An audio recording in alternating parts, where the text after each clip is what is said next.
Welcome, college basketball fans, to the Full Court Press Podcast with LT and Sammy D. This is the podcast that brings you legendary stories from college basketball's golden era and dives in deep with a current analysis of today's game. Get ready for the most energetic and entertaining college basketball podcast around. Let's get it.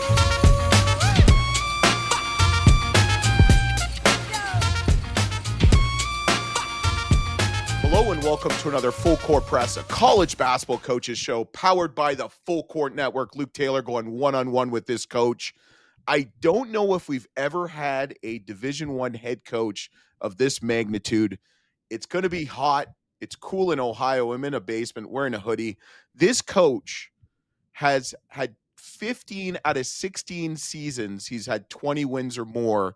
The only reason he did not get that 1 year of less than 20 is because of that damn year with 5 letters, a C with a D and many letters in between.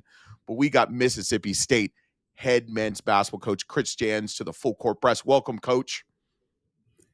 Appreciate you having me, Luke. And your intro harkens me back to when I first arrived here, and the AD that hired me, John Cohen, who left before my first game, would introduce me to different groups, and he would say something similar. And you don't know me from Adam, but it's normally not my personality to worry about that kind of stuff. And it wasn't. It was more of a jab. But he said the same thing about the 20 wins, and he only had one season, and he didn't asterisk it like you did. And I had to tell him, I go, John, we haven't played 20 games that season. He played like 15. We haven't played 20 games that season. So, give me a break, would you? And, he would laugh about it. But it reminded me of that story. Yeah. Yeah. But again, thanks for having me, man. Oh, yeah, absolutely. So you've had success everywhere you've gone. I mean, JUCO level, New Mexico State, Bowling Green State, obviously at Mississippi State. Like, what's the secret? Like, what's the secret sauce? Like, what's the recipe? How are you doing it? We've had some success, yes. Certainly there's, a lot more out there for us. Just in particular the last 3 years, we're extremely proud of the fact of what we've done in terms of turning the tide, if you will, for this program, in terms of being relevant nationally, being relevant in an unbelievable SEC, making the NCAA tournament. But we've yet to advance, and certainly, that's the goal. Not necessarily our first year. It was just to find a way to get in it, and we did. But the last couple of years with the 8 seeds, we haven't been able to go on one of those, magical runs that everybody and every fan base wants for memories, et cetera. And certainly, that sticks with me and our staff and our players that are still here, and it's certainly motivating. But in terms of a bigger picture, we just try to keep it simple. And in the end, every coach will tell you, you better get good players. I look back at different years, different teams, and it's a cliche, but it's true. I'm as good as the players that, we have to work with. And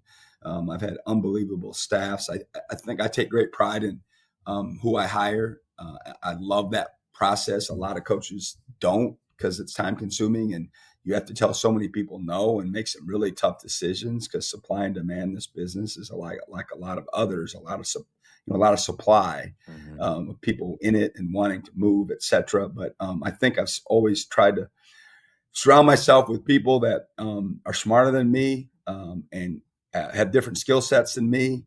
And, it's been pretty good thus far. Yeah. And it seems like you're embracing the kind of the norm of college basketball. Just with your background of being successful in the JUCO level, have you, and I guess, what have you done differently each year to just kind of, maybe diversify or just adjust to this ever changing? Because I feel like it just changed 5 seconds ago. Yeah. Well, it is what it is, right? And either change, adapt, or get left behind. I don't think it's going to do me or our program much good if I'm getting all out of sorts and concerned and worried and spending a bunch of time and fretting about the changes in the landscape, regardless of how I feel about it internally. And you and I both know this, like the people that are making these kind of decisions, they don't care what I have to say or think. And I don't have a voice in the room. And when people ask me all the time about that, I'm like, it doesn't matter what I think. What matters is, how we adjust to it and to make it work. I mean, we preach as coaches adversity and handling adversity and, how do you act when it's hard and, all that kind of stuff, cliche after cliche that are all true. And so I think as a leader of a program, I mean, I better have that mantra when I'm dealing about the issues that we have to deal with in our industry. And, we've just flowed with it. And definitely, I think that having the background that I do of junior college experience and having bigger classes and having kids for 1 or 2 years max, is not uncomfortable feeling for us and our staff. Like it's not abnormal to bring in, 8 to 10 guys or more in a season. I know for some people that don't have that experience and have been in it a while, it has to be an out-of-body experience. You're not coaching guys 4 or 5 years, but it's more normal for me and some of the guys that we have assembled on our staff. Yeah. So I do want to talk about Josh Hubbard. Okay. But the one thing I want to say is kudos to your staff, because it's unheard of to have guys, it seems like, return. You have a number of returning players. You actually have a kid, thanks to your SID, Matt, who I'm going to give a shout out to. Talk about Sean Jones Jr., because that's not normal in today's college basketball. You don't see kids sticking around and coming back every year. Like, what does that mean, I guess, for your team and the culture you've built? Yeah, we're proud of what we've done, and certainly working on our culture daily.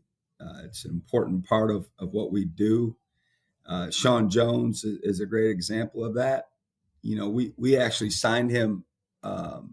We arrived in March, and we brought him and signed him into our program in July, and he was still available. Never saw him play in person. Did obviously a bunch of film work, but again, background, etc. I've signed a lot of players that I've never seen play in person, and so we went with it. And I think he feels a loyalty to us that we gave him an opportunity to play in this league, where that wasn't on the horizon for him coming out of high school, and we've stuck with each other. And he's grown and matured as a human, as a player, and he could have went elsewhere. He had opportunities, etc. Obviously, he wasn't in the portal, but like I tell everybody around me, like everybody's in the portal. Yeah, coaches and players, technically. I mean, no doubt about it. Let's be honest. No doubt about it. It's just the way it works. Yeah. So that means nothing to us coaches, if the kid's in or not. Like I always view them all in terms of my team as being available and in the portal. But and now he's taken a whole new step in terms of being a leader on this team. Which I'll be honest with you, when you arrived as a freshman, if I would have looked at me funny if those words came out of my mouth 3 years ago, that he would be a leader of our team. But he's taken the mantle and ran with it, and it's been a fun experience. He'll be our first 4-year player, and obviously this is our 4th season. So it's kind of throwback, if you will, to what it used to be. And then Josh Hubbard, I certainly can talk about him all day long. He's okay. Yeah, I mean, people ask me a lot, his first year, which was my second, did you expect that from him? And I'm like, no. And if any other coach here that answers that question differently, oh yeah, I expected Josh during the recruiting process to have that kind of impact as a freshman in the SEC. They're lying to you. Okay, they're lying to you. The only people that expected that kind of year were Josh and his immediate family, because of the belief system that they have. Certainly got to know them during the process, but now after coaching him for 2 years plus, know them very, very well. And it's an incredible story, an incredible family. And he has done so much, invested so much prior to getting into college. And this is why he did it. This is the life in the college experience that he expected. But if you look at him, I mean, come on. I mean, I don't know what he's listed at, but he's just different. He's just different. And I say this a lot, and I cringe sometimes when I hear other people say this, because I may know this person, that person, but Josh is a better person than he is a player. And that's about as big a compliment as I can give him, because he's a heck of a player. And so that says a lot about, who he is inside and his heart. And he's an unbelievable representative, of his family, himself, but certainly, we're benefactors of it as well as in representing our community and our program. Yep. So the off season was very kind to you, and I guess it's a two-part question. The first question is the non-conference schedule. Really like it, first and foremost. Exhibition game against Houston. Hopefully no one gets hurt because they're aggressive, as you know. Iowa State, Kansas State, SMU, Georgia Tech, San Fran, which is a really strong high mid-major. We know Coach G very well. Then you got Utah and Memphis, I mean, amongst other things. I mean, you're going from a tough non-con to a very tough conference. I mean, Yeah. what's I guess the thought behind that for your program and your team? Yeah, if you look back to when we arrived to going into our fourth year, we have inched up the level of competition for our program each and every year by design. Like most coaches, right? They're going to tell you how difficult scheduling is, and it takes a lot of time and a lot of due diligence. And prior to coming here, I've never been at a Power 4, Power 5 school in any capacity before I got here. So I was 30 years in the game and didn't worry about scheduling that way. When I was at New Mexico State, I just wanted opportunities to play against the big boys, because at that level, it's either make the NCAA tournament and get people talking about you. I don't care how many games you win in the regular season, for the most part, or knock off a Power 5 team in the non-league. And so my scheduling thought process then wasn't worried about net or, quads or RPIs or anything. It was, give us opportunities to move the needle, and then certainly prepare our team for the 3 games in March that mattered for that level. Now it certainly has changed completely. Like, we feel like what we've done in the non-conference portion of our season has, either got us in the tournament or improved our seed, because of the diligence of trying to really understand as best we can. And there's guys that are down the hall that are way smarter than me, that spend a ton of time on it and really look at the numbers. But we have a plan, how many quad 1, quad 2 opportunities that we feel like we need to be in position. Certainly there's a fine line, right? You can't lose your team, and you can't go, take a left or need to go right. But we've definitely increased it year by year. And this was the most aggressive attempt that we had to, challenge ourselves. And like you mentioned, in the fall early, just going down to play Coach Sampson, and we're so appreciative of having this opportunity to play such a program that we respect. And to be honest with you, we don't spend a ton of time on those early closed door or exhibition games. I usually want my kids to fail a little bit, because maybe I can coach them a little bit harder then when, they think maybe we're not going to be as good as they want.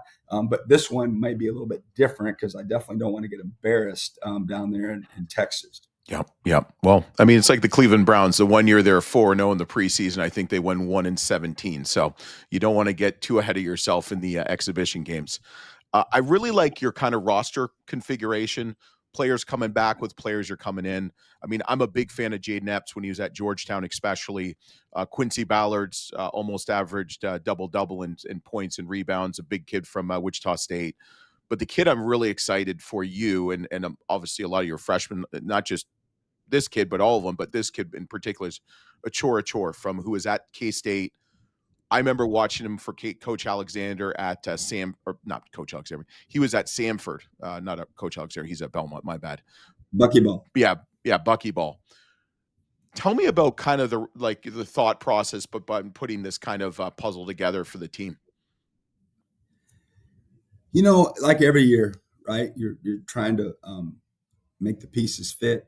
Certainly, you're trying to accumulate talent always, but at the same time, you're trying to make your team fit, if you will, and have different people across the matrix with different skill sets, different sizes, knowing how you would like to play, but being able to tweak it at this point with some experience behind you to the players that you get. But you mentioned 3 guys that will be crucial to us. Quincy Ballard, he's just a big human being. Yeah, he's a large man. Yeah, I mean, since we've been here, we've had fives that can score. Yep. Tolo Smith, first 2 years, all SEC. Last year, Keyshawn Murphy could really score, but a little limited size-wise. And so it's hopefully going to be a luxury to have a rim protector like him, a ball screen defender, an anchor, if you will. And then Jaden Epps, I'm a big fan of his as well. Like, we need him to take some pressure off of Josh. You know, they have similar games, similar size, similar statures, similar games. But so far in the practices that we've had in the summer and the fall, that looks like to be the case. And then Achor, unfortunately, has had some injuries that have slowed him down a little bit. So I don't think we really fully understand, what he's going to bring to the table. But when we signed him, he's the guy that we were hoping that could be kind of a versatile player for us in terms of defensive positioning, and then offensively being able to score in versatile ways, from the three, stretch it, run it, different ways, slash a little bit. But he's got to get completely healthy before hopefully we can see what he can bring to the table. Yep, absolutely. So we do this section, Sam usually introduced you, it's called the shot clock, and it's really not a shot clock because it takes longer than, 30, 45, 60 seconds or whatever. Just one word answers, or if you've got a story, go with it. We're going to have a little bit of fun. And there's no wrong answers, though. There's no wrong answers. So I'm going to make it really simple for you to start. One word to describe Mississippi State. Bulldogs. That's plural. I don't know. That's plural. That's what came in my mind. Chip on a shoulder. Okay.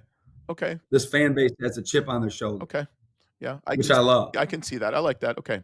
Yeah. How many teams is the SEC getting in the NCAA tournament this year? 16.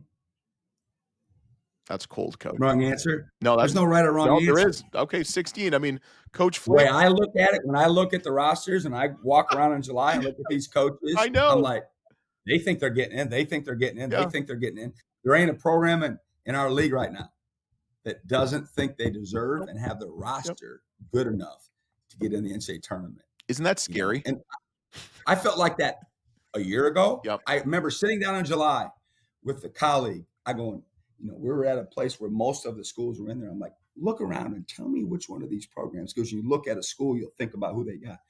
Doesn't feel like they're going to be able to be good enough to get in. And obviously 14 out of 16 made it.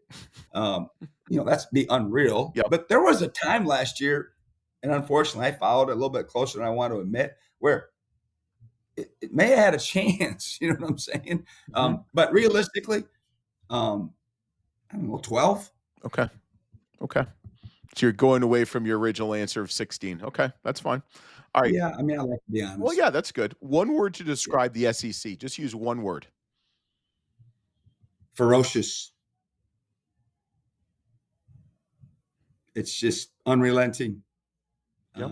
If you're not ready to go, you're going to get whipped. Yep. All right. Which SEC team was called the most for team fouls last year?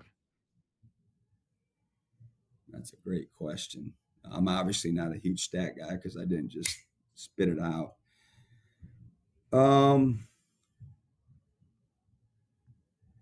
LSU. Alabama with 19.1.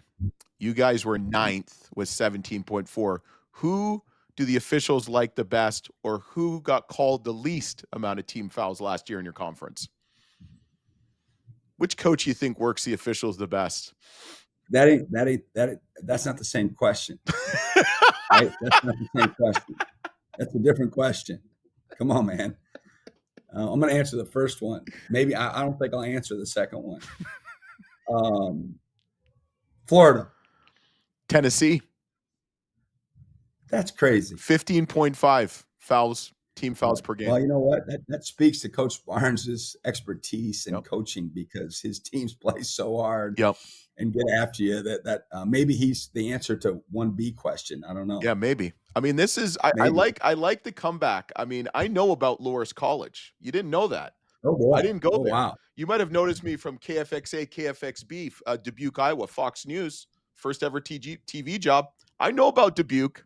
Luke So, and man, Dubuque. we need to talk about that before we got No, to. no, no. We wait for that I to got the end. We need to that. Okay. okay. All right. Give me your spirit animal. My spirit animal. Yeah. If you were an animal, what animal would you be? Man, I'm not good at that stuff, man. You got to ask other people about that. I don't introspect like that. Okay. Okay. That's way out of my purview. Okay. Okay.